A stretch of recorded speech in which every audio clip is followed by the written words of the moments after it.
جو بندہ سورہ ملک پڑھتا ہے، سنن ترمذی میں حضرت ابن عباس سے روایت ہے کہ حضور صلی اللہ علیہ وسلم کے ایک صحابی نے ایک جگہ خیمہ لگایا تو وہاں سورہ ملک پڑھنے کی آواز آتی تھی، کوئی بندہ پڑھنے والا نظر نہیں آتا تھا۔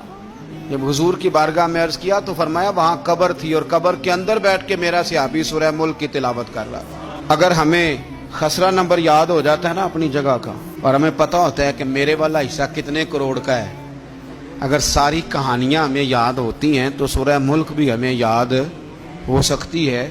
موبائل پہ اس کو ریکارڈ کر لیں، پھر اس کو سنیں کبھی بھی سورہ ملک میں۔ اور ہمارے سلسلہ عالیہ میں تو سورہ ملک وظیفہ ہے۔ سورہ ملک اتنی شاندار صورت ہے کہ نبی پاک صلی اللہ علیہ وسلم نے فرمایا یہ قیامت کے دن اللہ کی بارگاہ میں ناز سے جھگڑا کرے گی اور کہے گی اے اللہ یہاں تو میرے پڑھنے والے کو جنت عطا فرما یا مجھے قرآن پاک سے علیحدہ کر دے۔